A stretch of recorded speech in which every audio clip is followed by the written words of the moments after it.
"They do, sir," said the surveyor. "That's what I always say myself, sir," said the contractor. It was at this point that Philip's eyes caught sight of two figures advancing along the tow path on the high banks of the Brew. They were coming from the direction of the street and following the river in its northwesterly windings. Philip had no difficulty in recognizing these figures, for he was as long-sighted as an Isle of Ely heron watching for fish, as those of Lady Rachel and Ned Attling.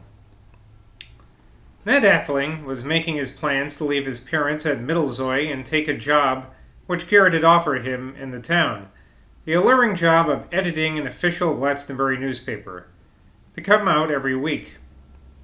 Ned was to have a completely free hand as editor of this paper, which was to deal with every aspect political, economical, social, poetical, mystical, of the life of the town. Lady Rachel's feminine relatives, especially the old lady in Bath, had been pressing her father with every kind of importunity to bring to an end her stay in Glastonbury. Day by day, however, she had assiduously been drinking those chalybeate waters, several springs of which could be reached in various places in the town, much nearer than the hillside where they originated, and her health was obviously making such improvement that Dr. Fell had had little difficulty in persuading Lord P to disregard his family's clamorings. It was a question, however, how far this attitude of his would change. Lady Rachel had now passed her 19th birthday, when it reached his ears that Ned Attling was in town and that the girl was assisting him, as she fully intended to do, in his editorial labors. It was about this exciting project, that they were now talking, with their heads close together as they came drifting along the tow path, far too engrossed in each other to notice the man and the little girl under the poplar tree or the child's wild escape across the field.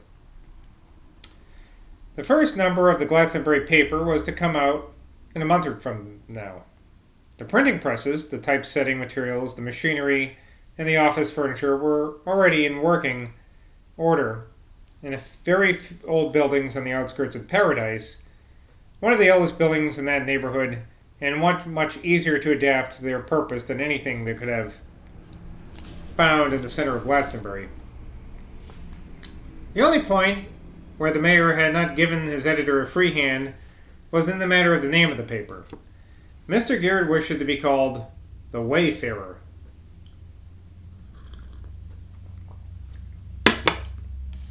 Philip had no desire just then to encounter Lady Rachel and her young man, as everyone in Glastonbury called them.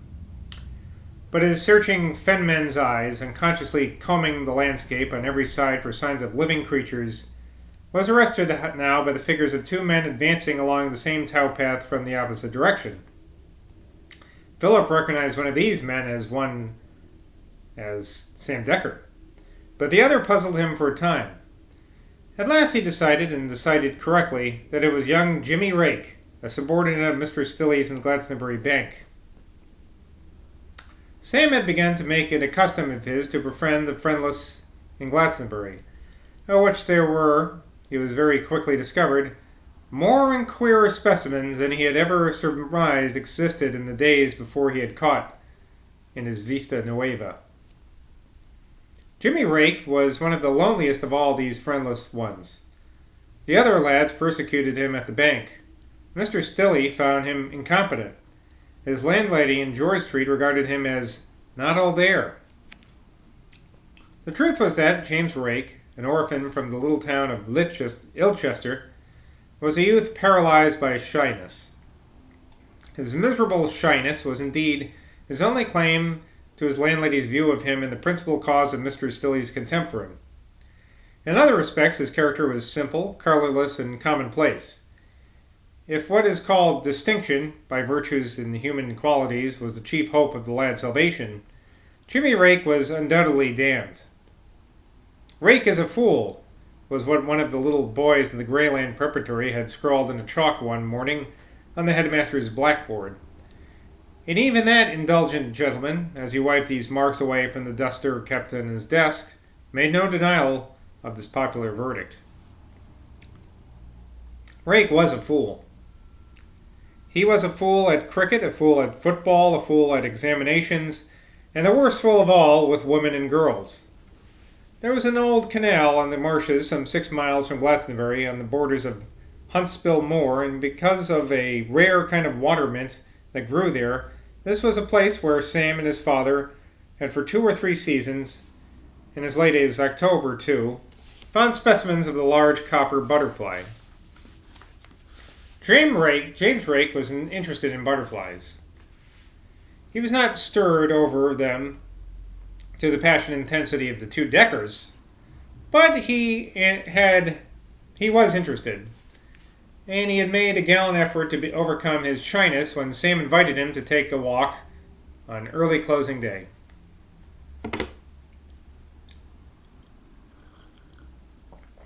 They had gone by way of Mere, and Westley Level, and Cotcott Burl, and the northern fringe of Edinburgh Heath, and they were now returning by way of Mere Heath and Stillway.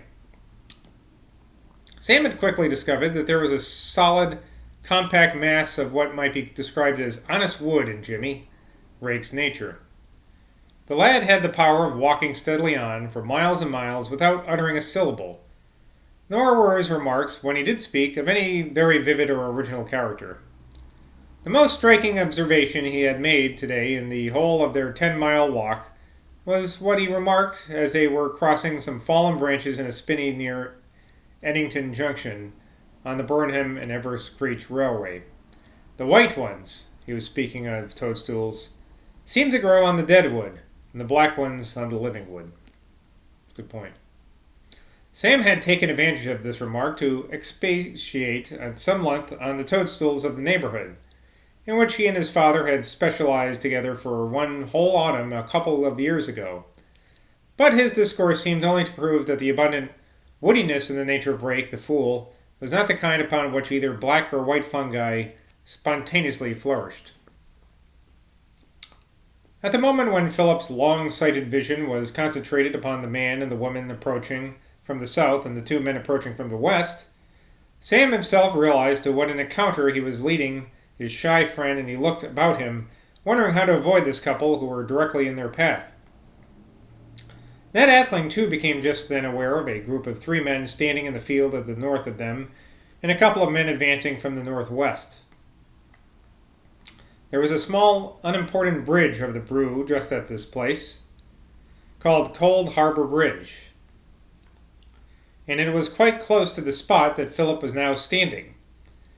A little tributary of the river left the main stream at this point and flowed southeast to Northlode Bridge, and thence lost itself among the orchards of the town. This Cold Harbor Bridge formed, in fact, the center of an imaginary circle on the circumference of which these 3 groups of human beings were now arrested in a threefold consciousness of one another's presence. To the surveyor from Evercreech, there was nothing in the least remarkable about the fact that 2 men should be approaching Cold Harbor Bridge from the west, and a man and a woman from the south following the same towpath. The contractor was wondering whether he would be permitted to bring his own workmen from Taunton for the construction of the new road, or whether the town council of Glastonbury would insist on his employing local laborers upon the job. The surveyor from Evercreech was wondering if his wife's father, now suffering from an attack of pleurisy, would leave them his small dairy farm of 4 Jersey cows when he came to die. But there was, as a matter of fact, no geographic section of the environs of Glastonbury that had not been so often the stage of pretentious human encounters that chance itself seemed, in the weariness of her long experience, to have found it easier to slide events through the smooth grooves of fate than to shake them into her favorite surprises. For, far from under Cold Harbor Bridge, which was the precise center of the equilateral triangle formed by these now quite stationary groups of people, all wondering how they should avoid contact with one another, arose the tall, lean shape of Mother Leg's aged doorkeeper, young Toosey, holding in one hand a large blood-stained fish, which he had just killed, and in the other a long fishing rod. "I've a caught he! I've a caught he!" he kept repeating, and gazed round him with the frantic gesture of one demanding an audience. Philip looked from the surveyor to the contractor with the air of a monarch who asks his courtiers to rid him of an intrusive churl. "He's a tramp," said the taunted man. "He's one of the town's idiots," said the gentleman from Evercreech, who was hoping from the death of his father-in-law in order to inherit 4 Jersey cows. But young Toosey was so anxious to tell the whole world of his successful kill that he climbed up upon Cold Harbor Bridge and held his catch in the air, waving it first in the direction of Sam and Jimmy and then in the direction of Lady Rachel. It was enough for Lady Rachel that an old dilapidated beggar was appealing to her in some way. She ran forward at top speed to the bridge, followed at a slow and indeed at a sulky pace by Mr. Ettling, who began to feel extremely uneasy at the presence of so many people. People seemed to be appearing from every quarter of the horizon. Mr. Ettling could see Sam and Jimmy in one direction, Philip and his 2 companions in another, while in addition to these he could perceive in the distance, on the other side of the big field, a group of children, an old man, and a cow with its head stretched between wooden railings.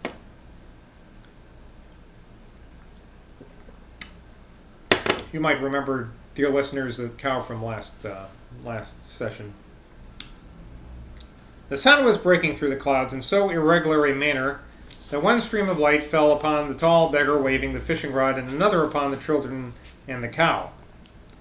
If Rachel Zoylan followed her hereditary instinct by rushing to the spot where a flag of appeal or of disturbance had been raised, Sam Decker followed his hereditary instinct by running at top speed to where so excited a fisherman was brandishing a great fish.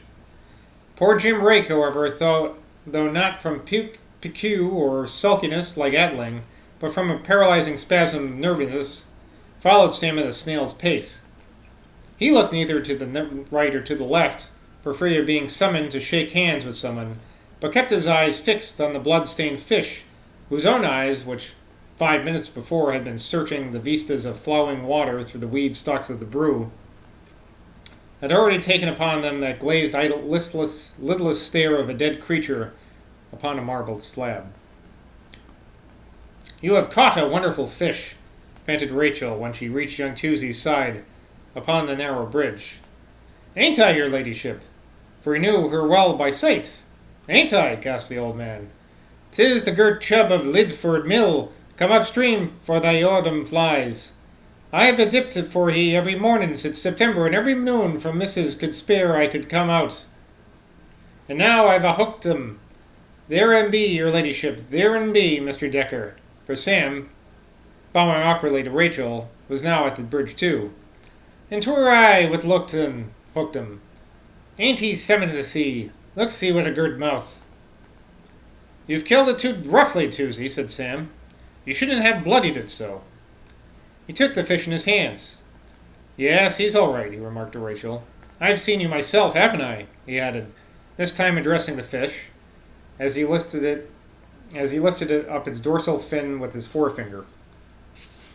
"I've seen you down at Layfold in your own mill pool, but I've never thought to hold you in my hands on Cold Harbor Bridge." Well, we'll end it down. It's a good spot to end.